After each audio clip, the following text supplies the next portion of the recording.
Em nossa jornada de leitura da Bíblia, chegamos ao livro de Atos.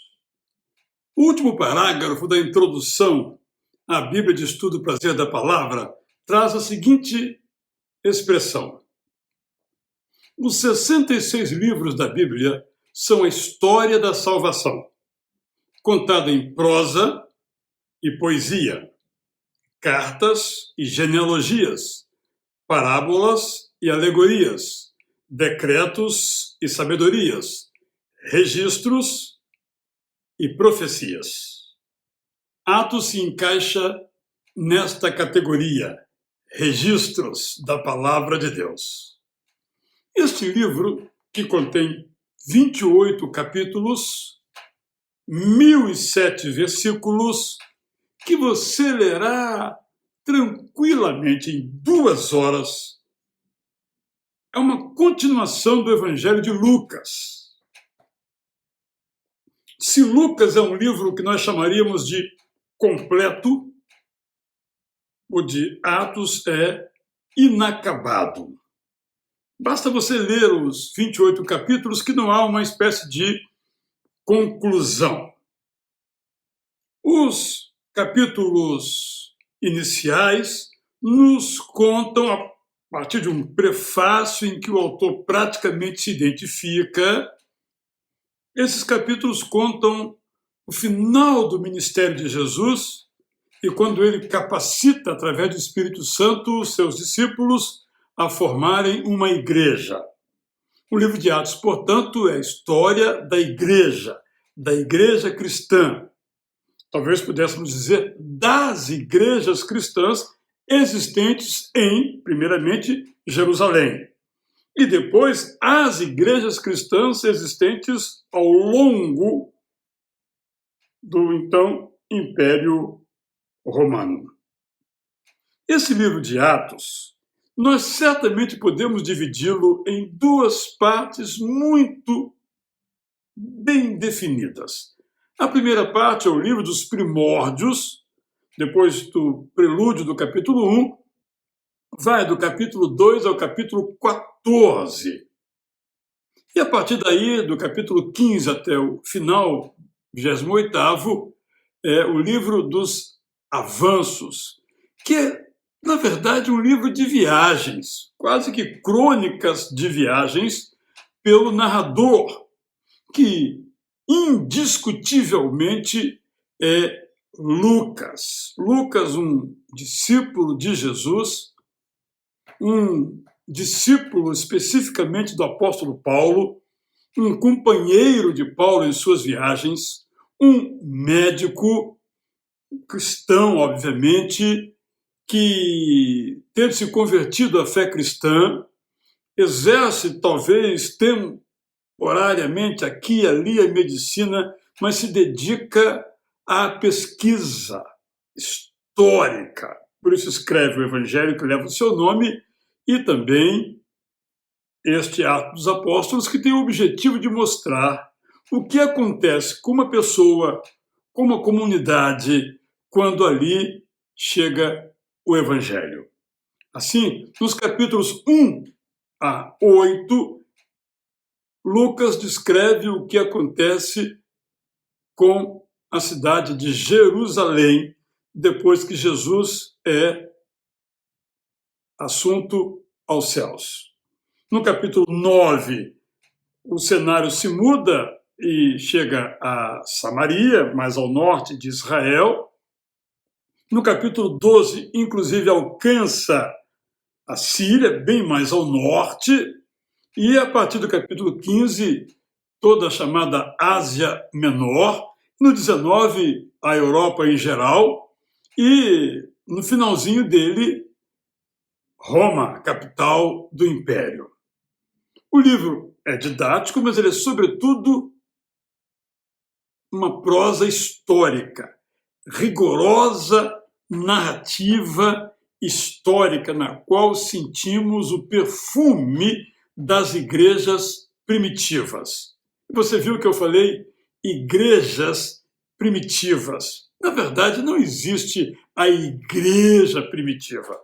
Podemos contar do mesmo modo a história da igreja em Jerusalém ou das igrejas em Jerusalém, porque não havia templo, então eram comunidades que se reuniam nas casas anteriormente à existência de templos, que é coisa só do século III.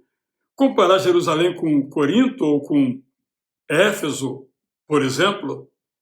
Eu digo isso porque às vezes nós tendemos a idilizar, colocar a igreja de Jerusalém ou qualquer outra igreja como a igreja a ser imitada, sem dúvida, mas quando nós lemos as cartas às igrejas da Ásia, nos capítulos 2 e 3 do livro de Apocalipse, nós vemos que essas igrejas também tinham falhas, como nós temos as nossas falhas. Por isso, nós não temos que repetir as práticas daquelas igrejas, mas aprender com os seus acertos, claro, sobretudo com os acertos, mas também com os seus equívocos. Vamos lembrar, então, que Jesus não formou propriamente uma igreja, mas deixou os fundamentos para que essa igreja existisse, e nós temos essa narrativa a partir do capítulo 2 de Atos, quando o Espírito Santo revestiu os irmãos que criam na ressurreição de Jesus com o poder para então formarem uma igreja. Por isso, muitos dizem que o livro de Atos dos Apóstolos devia ser chamado de livro de Atos do Espírito Santo, que é totalmente verdadeiro. Nós sabemos que nos capítulos iniciais, Pedro é a personagem, Pedro é o herói, Pedro é o líder. Pedro sai de uma posição muito negativa nos evangelhos, o medroso, o que trai a Jesus, o que nega a Jesus, para se tornar o líder dessa igreja, porque ele foi completamente restaurado, como lemos bem claramente no Evangelho de João, capítulo 21. Pedro é o líder, mas logo ele sai de cena. Ele atua até o capítulo 10, volta 10, 11, 12, sai no 13 e 14, retorna no 15 e depois não temos mais praticamente a sua atuação. Aí, então, desde a sua dramática conversão, no capítulo 9, Saulo, o desejado, agora Paulo, o pequeno, se torna, então, o herói quando ele percorre o mundo de então, leia-se a Europa, a partir de Antioquia, missão que ele começa, como lemos no capítulo 13. Ele vai por toda a Ásia Menor, hoje Turquia. Eu quero dizer aqui, mais uma vez, porque eu já disse isso em outros momentos, que eu fiz uma viagem pela Turquia de avião, de ônibus e de navio.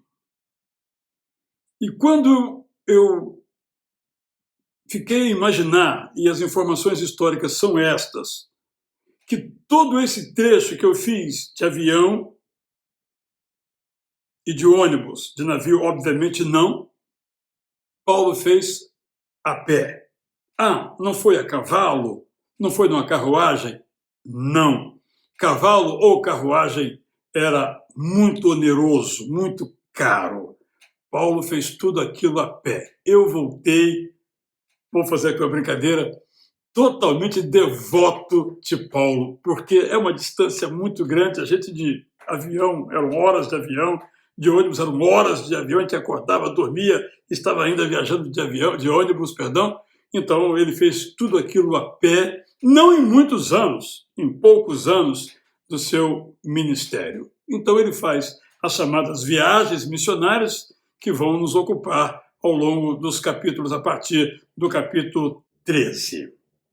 Eu quero, então, apenas trazer para você uma espécie de cronologia. Não precisa anotar as datas, não, só uma cronologia para você entender do que é que nós estamos falando. Muito provavelmente, a história de Paulo começa no ano 33, quando ele se converte, como está escrito claramente no Atos, no capítulo 9 de Atos, é repetido depois em outros momentos do livro e mesmo em suas cartas. O Pentecostes provavelmente ocorreu no ano 30 depois de Cristo, obviamente, Atos capítulo 2. A morte de Estevão no ano 33, como lemos nos capítulos 7 e 8 de Atos. No ano 35, lemos isso em Atos 9, 26, você pode abrir aí na sua Bíblia, Paulo visita Jerusalém. Dali ele vai para Tarso, ao tempo do imperador Tibério. Fica ali durante alguns anos, inclusive durante o período de Calígula. Paulo permanece em Tarso. Temos outros momentos importantes aí, voltando a Pedro, a conversão de Cornélio, deve ter sido no ano 41, com Paulo um pouco fora de cena, porque permaneceu em Tarso. Nos anos 43 a 44, nós temos uma perseguição da igreja por parte de Herodes, Agripa, não Herodes o Grande, já tinha morrido. Lemos isso no capítulo 12. No capítulo 44, nós temos a morte de Tiago, bem como a libertação de Pedro da prisão e a morte do terrível Agripa I, como lemos em Atos 12, 20 a 24. Então, a vida missionária do apóstolo Paulo começa no ano 45, quando ele faz uma parceria com Barnabé, e a partir do capítulo 11 nós temos esta narrativa prosseguindo nos seguintes. E aí, juntamente com Barnabé, ele volta a Jerusalém no ano 46, e no ano 47 ele começa a sua primeira viagem missionária. Vai à ilha de Chipre e à Ásia. Isso nós lemos nos capítulos 13 e 14. No ano 49, a data é objeto de muita discussão, pode ter sido 48, mas entre 48 e 49, há o evento que vamos tratar na semana que vem, mais importante da história do cristianismo depois da morte, ressurreição e ascensão de Jesus. É um concílio, uma reunião, uma assembleia que se realiza em Jerusalém. A partir daí nós temos os desdobramentos da vida missionária e epistolar como escritor de Paulo.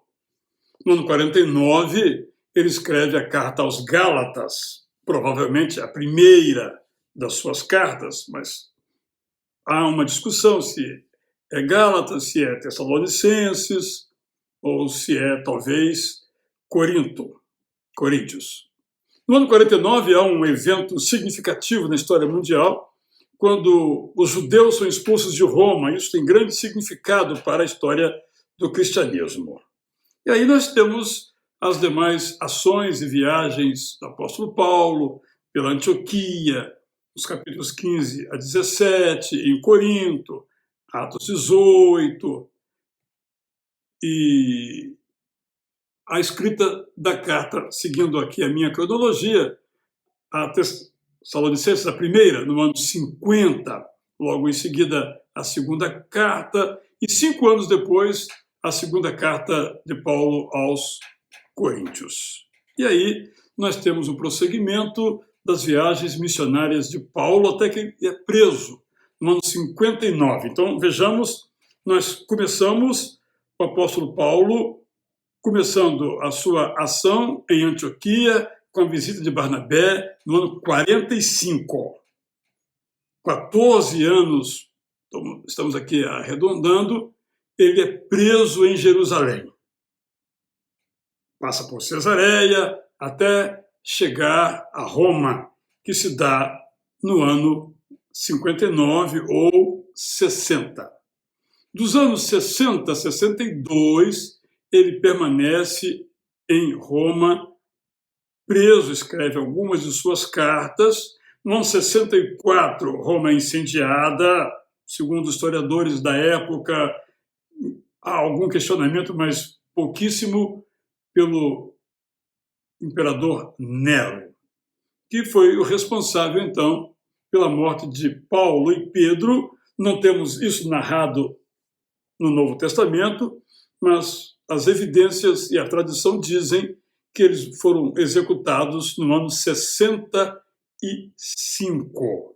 Portanto, se Paulo morreu no ano 65, alguns acham que foi um pouquinho depois, e começou o seu ministério no ano 45, tudo isso que ele fez durou 20 anos. Este é, então, o livro de Atos dos Apóstolos, que fiz aqui uma introdução. Nesta primeira parte, até o capítulo 14, nós temos o início da transformação do Evangelho, do cristianismo, podemos dizer hoje, esse termo que depois se tornou comum, vem de cristão, cristianoi, pequenos cristos, seguidores de Cristo, vai se tornando não mais uma religião judaica, mas uma religião católica, isto é, universal, de toda a terra. Antes do evento que vou citar na semana que vem, comentá-lo, nós temos aqui uma demonstração desta universalidade do Evangelho com a manifestação do Espírito Santo no dia de Pentecostes, isto é, 50 dias depois da ascensão de Jesus. Nós temos a Páscoa, melhor dizendo, para ficar mais claro, há poucos dias de diferença, nós temos a descida do Espírito Santo. E ali ocorre um fenômeno que explica o sucesso do cristianismo e, ao mesmo tempo, um fenômeno que se tornou o divisor de águas no cristianismo. Eu me refiro aqui especificamente nesse conjunto em que o Espírito Santo capacitou a igreja, revestiu, para usar o termo bíblico, a igreja de poder. Igreja se leia as pessoas que formavam aquelas comunidades de fé, ou essa primeira comunidade de fé. Essas pessoas foram capacitadas pelo Espírito Santo. E uma das manifestações dessa capacitação foi a glossolalia. O que foi a glossolalia em Atos capítulo 2? Inquestionavelmente, desculpe usar essa expressão tão forte, foi a capacitação de os apóstolos, sobretudo Pedro, pregarem em hebraico, talvez com algumas pitadas de aramaico, e os judeus vindos para a Páscoa de várias partes do mundo, falando diferentes idiomas, bem como não-judeus prosélitos ou interessados na fé no Deus único, entenderam em seu próprio idioma. Em outras palavras, o dom da glossolalia não foi o dom de falar línguas, foi o dom de ouvir línguas em seu próprio idioma. Resumidamente, Pedro pregou em hebraico/aramaico e o etíope ouviu em etíope. O romano, se ali estivesse, ouviu em latim. O egípcio, se ali presente estivesse, ouviu em copta. Este foi o fenômeno do dom de línguas. Havia uma necessidade. Era que todos ali, representando o mundo inteiro, a perspectiva universal, cosmopolita, católica, geral, nesse sentido da palavra católica, pudessem ouvir em seu próprio idioma. Hoje isso não é mais necessário. Alguém fala português e há vários métodos humanos, até mesmo eletrônicos, de traduzir isso simultaneamente, as pessoas ouvirem então em suas línguas o que foi traduzido. Ali a tradução foi do Espírito Santo. Nesse sentido é que foi a glossolalia. Você vai dizer, e mais adiante, quando nós temos também pessoas falando em línguas, foi o mesmo caso? Não. Ali sim, como em Corinto, Paulo regula inclusive isto, é claro que o dom de línguas ali é outro. Ali é o dom de falar em línguas espirituais, em línguas angelicais. Mas agora, o que ouve precisa de intérprete. Então a palavra é a mesma, glossolalia. Mas no Pentecostes foi a capacitação às pessoas de ouvirem em seu idioma o que foi dito no hebraico. Nas outras manifestações, Deus é muito criativo, o Espírito Santo é generoso, sempre que há necessidade ele faz isto. Uma pessoa falava agora numa língua espiritual. E agora o ouvinte entendia na sua língua. A glossolalia agora não era a da interpretação, era do entendimento. Isto é, no Pentecostes o foco está uma língua natural, não espiritual, e um entendimento natural, não espiritual. Nas outras manifestações de glossolalia, a língua é espiritual, dita espiritualmente, que não faz nenhum sentido porque é espiritual, e é recebida espiritualmente para ter sentido. Então, uma é uma língua natural, vamos chamar assim um idioma. Nas outras é uma língua espiritual. É língua, mas não é um idioma organizado. Então é importante entender isso para evitar muitas confusões que se fazem. Nesse sentido, portanto, aquele que interpreta que no Pentecoste houve a fala de línguas espirituais está equivocado. Estou sendo bem claro. Mas aquele também que acha que em Corinto e em outros lugares a língua ali foi natural, também está equivocado. É a mesma expressão, mas uma é uma língua natural, outra é uma língua espiritual. Espero ter sido claro e motivado você a ler o livro de Atos dos Apóstolos. São apenas, nessa semana, 14 capítulos. Você lê isso num dia, mas se quiser pode ler de 2 em 2 e em uma semana você completar essa leitura. O livro de Atos, se eu disser que é um livro extraordinário, eu vou estar dizendo o óbvio, porque isso se aplica a todos os livros da Bíblia. Mas a precisão, desculpe o trocadilho aqui, porque ele era médico, do autor Lucas, cirúrgica, com que ele descreve, ele não gasta uma palavra. Ele pesquisou. Como é que ele pesquisou? Nós não temos informação a esse respeito, mas como todo historiador faz? Ele usa documentos.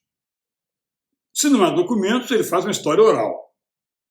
Então, Lucas usa basicamente 3 recursos. A história oral, que ele pesquisou, ouviu testemunhas como Maria, como Paulo, com quem ele viajou muito, por exemplo, e outras testemunhas. Então, primeira fonte, fonte oral. Segunda fonte, a fonte escrita. Já tinha alguma coisa escrita, algumas partes dos evangelhos, algumas correspondências já tinham surgido quando ele escreveu a sua carta, de Paulo mesmo. E nessa história oral, documental, ele contou com outro recurso, ele mesmo, testemunha ocular da história. É por isso que, a partir do capítulo 13, ele, às vezes, narra nós. Ele fazia parte da comitiva paulina em alguns momentos, não em todas as viagens de Paulo, talvez pelo seu ofício de médico. Então é um livro, podemos dizer, digno de crédito. Na verdade, nunca na história alguém contestou os fatos narrados por Lucas. Com essas 3 dimensões que eu mencionei. Ele fez uma pesquisa oral, uma pesquisa documental, e ele mesmo foi testemunha dessa história. Então, eu lhe convido a entrar na alma do nascente cristianismo, lendo Atos dos Apóstolos. Eu sou Israel Belo de Azevedo, seu mentor aqui na jornada da leitura da Bíblia. Só posso desejar uma linda leitura e um breve encontro nosso na graça e na paz de Jesus. Hallelujah.